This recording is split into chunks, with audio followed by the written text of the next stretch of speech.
genre.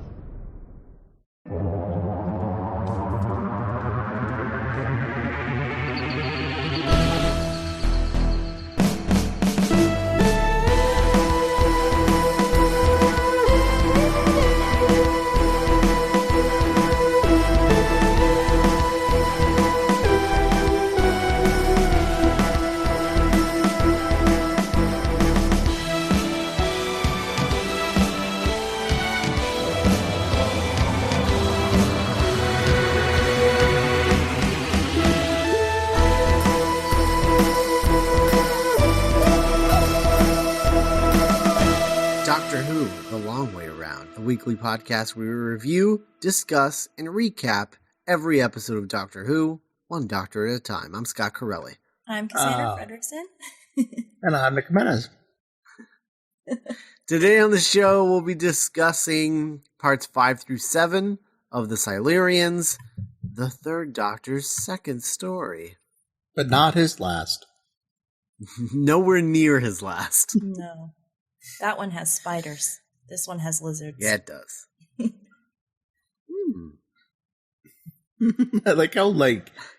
I really like how watching the Silurians as a whole, you really get the feeling of this is no one, if I was a child in the 70s, this would be the greatest show in the world, you know?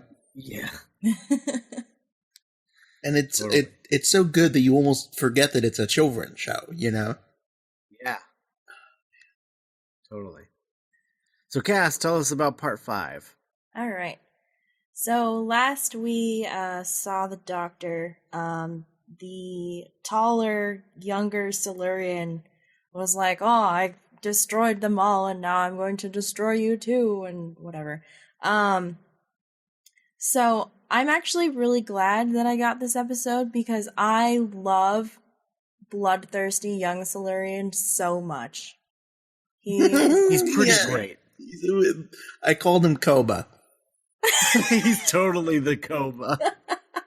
So there's this older Silurian with a deeper voice, and he's short. The Caesar.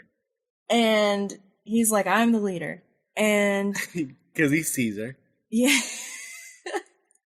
So Caesar Silurian is like, "All right, you young whippersnapper, you need to stop." And Koba Silurian's just like, "Whatever, man. This is my time. This is my moment. I'm gonna kill all these." He calls them apes.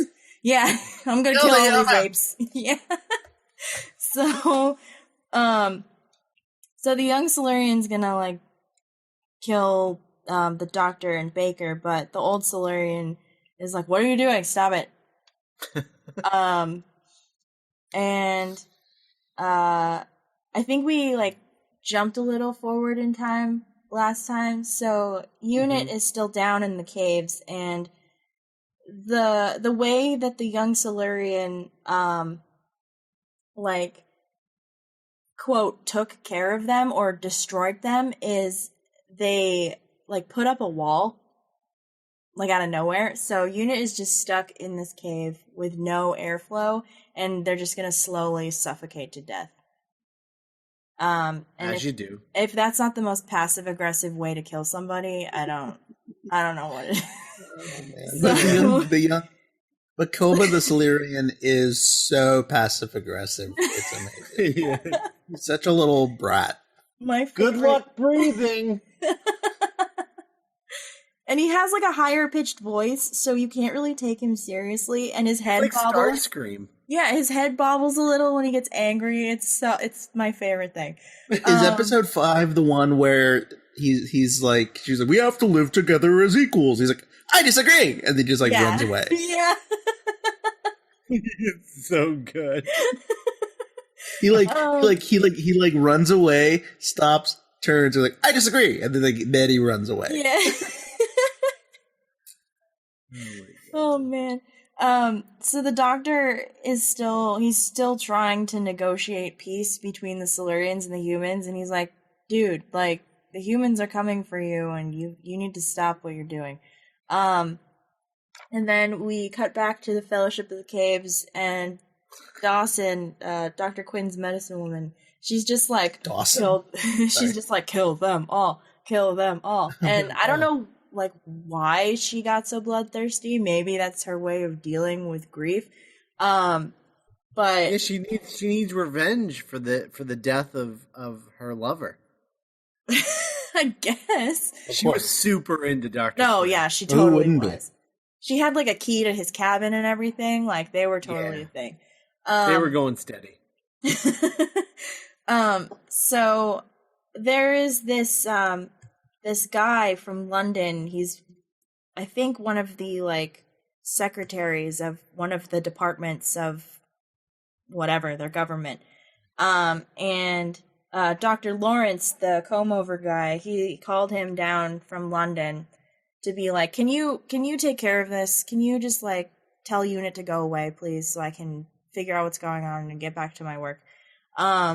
So they are all in this boardroom like discussing, and meanwhile, Caesar Silurian and Koba Silurian, they're having their conversation, and then Koba Silurian's like, I disagree, and waddles off. And Caesar Silurian goes to talk to the doctor, and the doctor's like, why are you guys down here? Because he realizes that the Silurians, I guess, were like a pretty big deal back in the like millions of years ago. Sure. And this I love like 70s sci-fi science. Because the older Silurians like, oh, well, our scientists calculated a small planet that was going to impact with the Earth, so we built this underground bunker and put everyone to sleep, and then we would just wait out until the planet normalized again. And the doctor looks at him for a second, and he's like, oh, you mean the moon? I'm like, really? So basically the Silurians live underground now because they thought the moon was going to kill them all. Which is the most ridiculous, like, lizard men aside, like, it's so ridiculous. God. I love this story so much. The Silurians somehow make the Daleks cool. Like, oh, these guys are just dorks. Like the Daleks look like silly, but like you kind of take them seriously after a while. But this, like, I can't take them seriously at all. That circle in the sky, it's getting bigger. Yeah. It's going to destroy us all. I think that's just the moon. I think we're probably fine. And I disagree. You're kind of not proving your point that you deserve to be here more than we do. We know that's the moon. We've been on that. We've walked on that.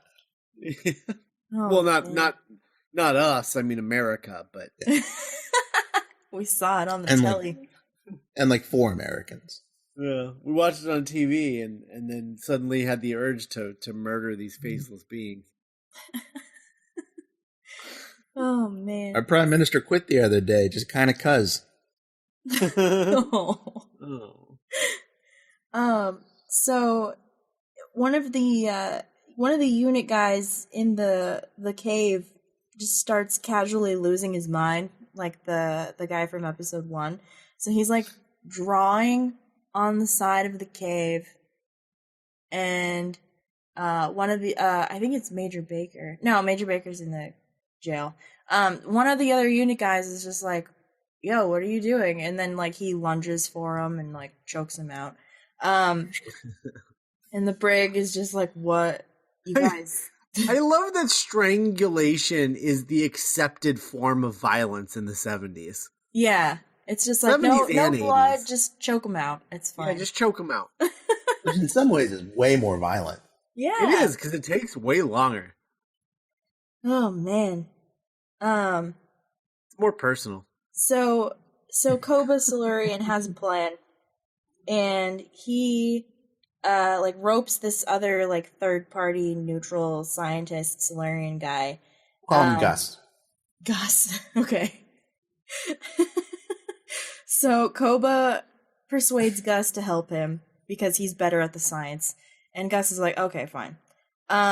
So he has like this jar of this bacteria, and he's like, oh, well, back in the day, we used to chase the monkeys away with this this very terrible disease. So let's infect this other guy and then set him free, and then we will be the masters of Earth.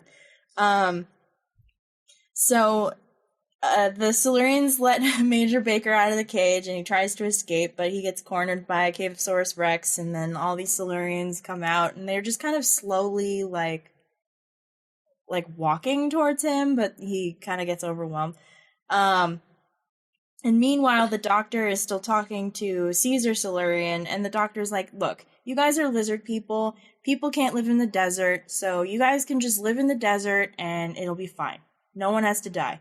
And the leader's like, oh, okay, I like this plan. Let's go tell everyone else about this plan. So Caesar Silurian goes and finds the Copa Silurian, and after they set Major Baker free, after he's like been diseased, and they argue, and the Caesar Silurian warns the Doctor that Baker's sick, and he gives the bacteria to the Doctor, and he like sets him free because he's still in a cage. And the Doctor shows up in headquarters, and he's just like, that man is sick, leave him alone. And Koba and Caesar Silurians fight, and it's the greatest thing, because he's like, you are not fit to be leader, and uses his eye beepy powers, and the old guy goes down in like 2 seconds. It's not really much of a fight. Are all murders that easy for Silurians? You're not reptile. It's pretty hard to, I mean, like, let's be frank. It's like, if you don't have any weapons, like, it's not that easy for a human to kill another human. Yeah. I don't have a button. Well, you know what? We also know what a moon is. So it's just weird that it's like, now, honey, you have your third eye can do this thing where if it blinks 3 times, you will kill another Silurian. So just don't do that. We don't know why we can. We're trying to breed it out. Because it takes a while for them to kill a human, but like the older one just goes down like a sack of bricks. Yeah. It's kind of sad. Well, he said his third eye to kill. So sure, of course. Okay, not stun. Yeah, not stun or caveman. Yeah, unfortunately, Caesar had it set to thrill. So Koba is now the leader of the Silurians. And on the Rocket surface, and Maurice go into hiding.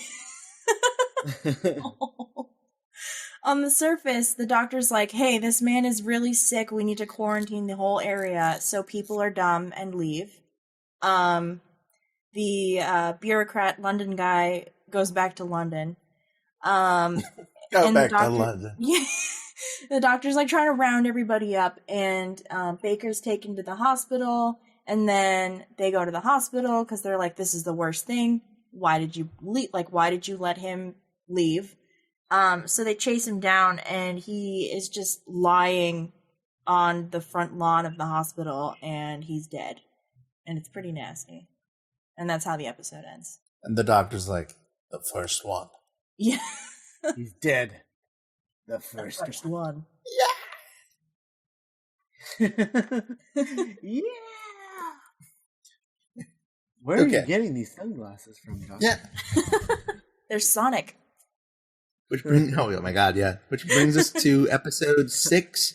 The Brigadier is holding Baker's doctor and nurse at gunpoint to prevent them from leaving and spreading this horrible disease, while the doctor while the doctor goes and then basically tries to find a cure, while the Brigadier and Liz try to get the word out about the disease. It doesn't work. A bunch of people die. There's like a montage of people dying, and actually the disease reaches all the way to France. It's like almost too dark. Just of people falling over dead, just innocent Yeah. bystanders. Lawrence dies. It's a horrifying disease too. Yeah. Their just skin is just like falling off. Mm-hmm. It's pretty bad. This whole episode kind of sounds like it was written by like a 10-year-old boy. So the doctor finds a dinosaur in a cave, and then the disease makes people's skins falls off. He has a car named Bessie. And they got an eye on their head, and they can set it to kill or caveman. Killer cave. Now I'm the leader. Oh, my favorite moment of this entire story is in this episode, and it's when Koba Silurian is like, he wasn't fit to be leader. I am the leader now. And all the Silurians are like, oh, okay. And they leave, and the camera zooms in, and he looks right at the camera, and he whispers, I am the leader now. It's my favorite thing in the entire world. It's so funny because it's my favorite Pertwee moment of the entire story is in this episode where he is working on his microscope for trying to find the antidote. Yeah. And he just looks at the camera and goes, Eureka! Yes, no, that's amazing. And there's no one in the room with him. He's just by himself. It's This so episode good. is just so fun, and just everyone making it is clearly having so much fun. And yeah, like it's campy, but it plays it straight, which helps, I think. Yeah. And then the young Silurian, Koba, is like, hey, we have to kill the doctor before we can find a cure. And get ready for this. Right as the doctor finds a cure, the third eye, Silurians like third eye the crap out of the doctor and take him away. Yeah. Pertwee face. The Heck best of a Pertwee. cliffhanger. Oh, just the greatest Pertwee face ever. God, he's like cross-eyed and everything.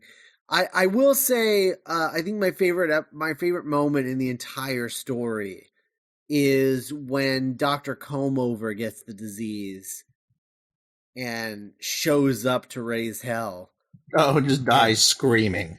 And it is the most incredible acting because he is just like, I mean, he is chewing and regurgitating scenery. It's incredible. Like, just starts screaming bloody murder at the Brigadier. And then dies. And then dies. It's incredible. I love when the show, like, does, like, Shakespearean levels of madness. Like, this one and Kinda really come to mind. Like, just people losing their mind and then just going out. It's crazy. I love it so much. Oh my God, it's amazing. The entirety of episode 6 is just this widespread disease. Like, this disease is just spreading, and it's beginning to spread to like other countries and everything. Like, it's getting real bad, and it's just the doctor hunched over a microscope trying to find an antidote the whole episode. Just it's almost like that scene in Wet Hot American Summer where they're trying to stop the asteroid. No, 100%. It's like it's the closest. Well, that's not true, but it is like, you know, the Pertwee era's like Roland Emmerich movie is this episode. Yes.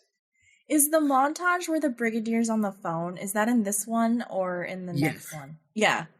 Like, that's in 6. It's amazing. Yeah. Oh my Speaking of episode 7, Scott.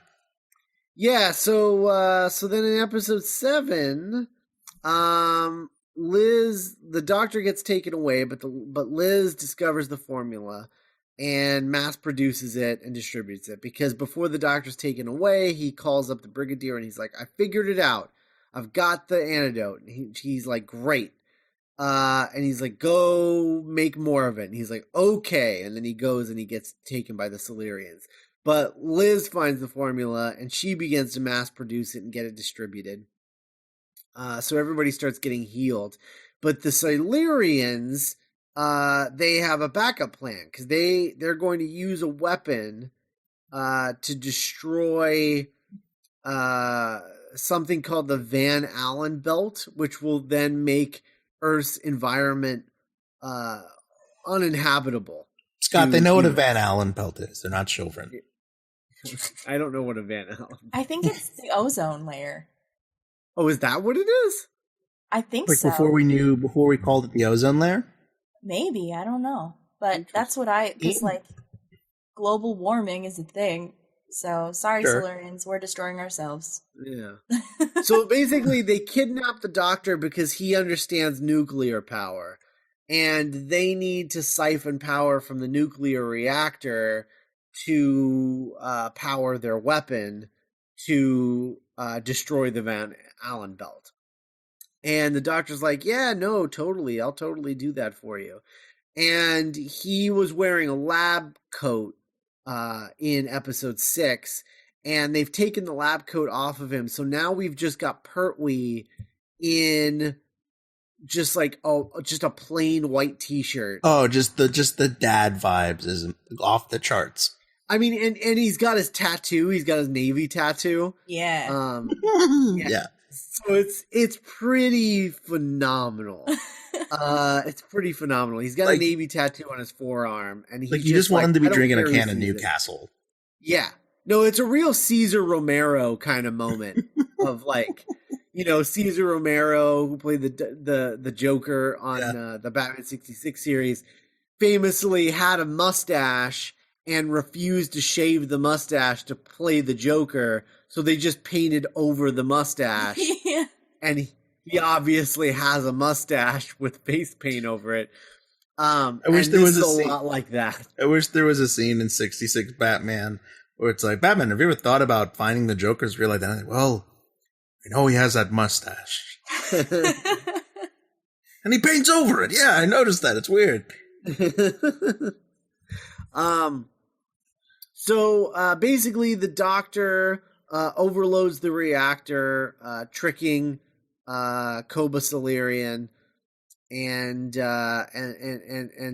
the Silurians, like, they are like, all right, we're not going to fight Unit anymore. We're going to go back into the caves and we're going to chill out there. Sorry. and the Doctor's just like, okay, but like, we still, like, you're a bad Silurian, and we really need to go find the good Silurians and get them back in charge and get rid of Koba, because Koba is not Silurian. And that was a Dawn of the Planet of the Apes reference, not an actual plot point. Yeah, weirdly, none of the Silurians are named, which I think is a mistake. Yeah, I agree. One of them could have been named Scrambles. So the Doctor goes down there and he finds like the machine or whatever that I think it's the hibernation machine, right? And so he goes over to it to try to like wake up some more good Silurians, and like Koba isn't having none of that, and then the freaking Brigadier shows up and shoots at Koba, and he is in his full Brigadier outfit, but he's got the safety helmet because safety first in the caves. Safety first at home, kiddos. Yeah. So then that happens. They get out of there, and the Doctor's like, okay, look. Koba was a bad Silurian. I agree. He was bad at being a Silurian. He was bad at being a Silurian. He was a bad Silurian. Like, just bad all around. However, they're a species just like we're a species. There's bad humans just like there's bad Silurians. We can't let one Silurian spoil the whole batch. What I'm going to do is, over the course of time, I'm going to wake up Silurians one by one, teach them the New World Order, get them used to everything, and eventually humans and Silurians will live together in peace. And it'll be great. And the Brigadier's like, yeah, totally. Great idea, Doctor. Like, in the history of good ideas, that is the best idea. You go on vacation with Liz Shaw. I'll take care of everything. Don't you worry about a thing. And he's like, okay, yeah, no, we'll go, we'll go take Bessie out for a drive. It'll be great. And he's like, totally, go do that. It'll be great. Everything's great. You're amazing. And then, so the doctor and Liz go and they take Bessie out for a stroll, and Bessie breaks down. And the doctor's like, oh, no problem. I got a potion for this. Because it's the only explanation is it's some kind of potion. And so he pours this vial of potion into Bessie, and he follows, he traces the movement of the potion through Bessie with his finger. Like he's like watching it go, and he's like pacing, he's like tracing it with his finger, which is really fun. All the way out to the tailpipe, and then the tailpipe kind of like blows out, and then Bessie starts back up again. He's like, right? Aren't I amazing? What a crazy magician I am. And Liz is like, yeah, whatever. And then suddenly they start seeing some explosions in the background. And they're looking at the explosions, and Liz points out that that's where the Silurians are. It's the Silurian caves. It's the Silurian base.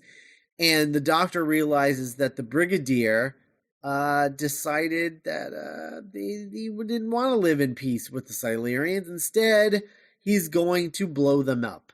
So literally, this episode ends with the Brigadier committing Silurian genocide, and the doctor just being like, damn.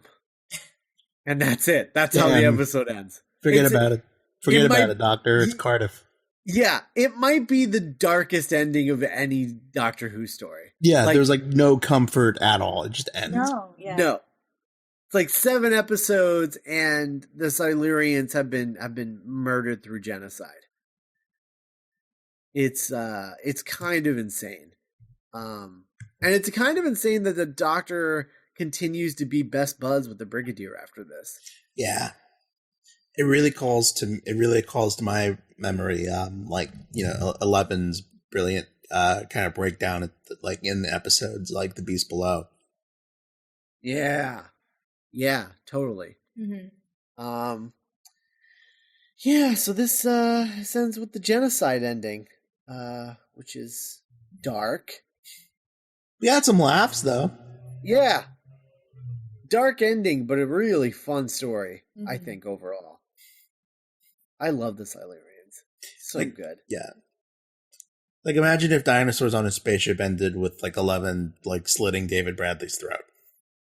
Like, oh, weird. Okay. I thought this was, like, a romp, but okay. Everyone sins Pond. Then it just ends. Yeah. Oh my God. You're like, oh. So we're now 2 episodes through the third Doctor, and Nick, I'm interested to see your continuous thoughts of John Pertwee as the Doctor. What do you think about this story? Oh, I love it. I love it. I mean, I love this episode. I think this is, watching the whole story is the closest I've come to the way I've enjoyed episodes of New Who. You know, I think the performances are really smart. I think it's funny. I mean, and the campy parts, like, Koba and the Cavosaurus, that just adds to my, it really just makes the whole show more endearing. Yeah. I just remembered, I am the leader now. I am the leader now. No, he's up there with the robot from Robot in terms of lovable Doctor Who creatures. Yeah, he might be the most lovable Doctor Who creature of this round of episodes. Mm-hmm. Unless you count Jamie McCrimmon. Oh, because he's a pretty lovable Doctor Who creature. I don't know. I really like bubble wrap aliens next week. Yeah, but there's not like a specific bubble wrap alien. Yeah. Yeah, although they like would be fun to hug because you would be able to pop all their bubbles.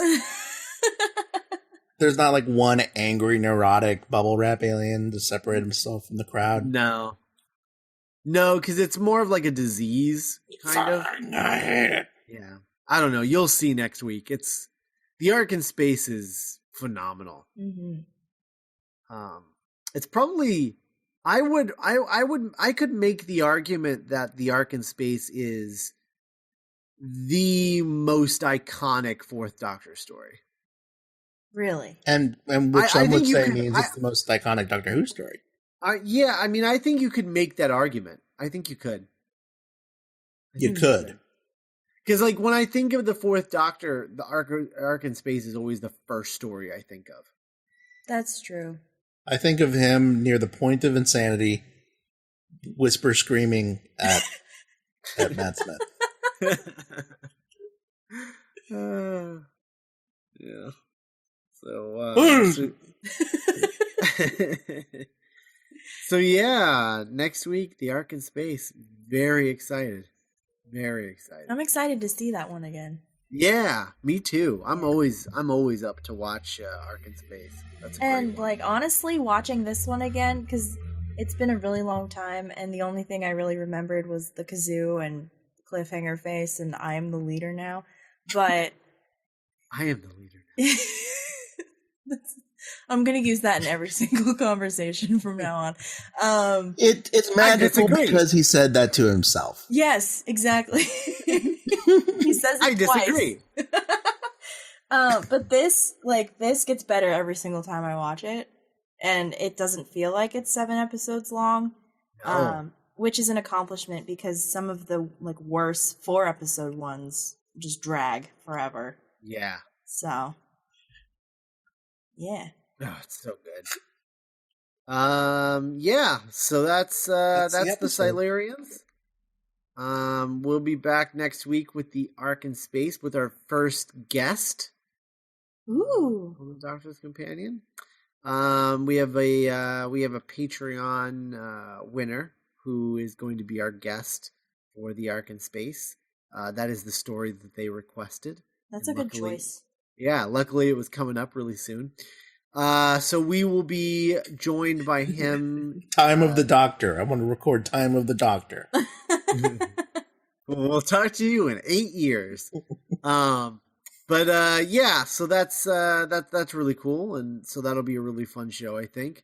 And we'll be talking about then. You can also, if you want to be on the show, you can become a Patreon member at duelinggenre.com/support. And at the $10 a month level or higher, you will have a chance to win a guest spot on your choice of any of our podcasts, which include this one, Back to the Future Minute, and Geek by Night. So go check that out. Not if you writing. wanna- That's ours. Right. But if you want a Doctor's Companion t-shirt, go to duelinggenre.com/ wrong one.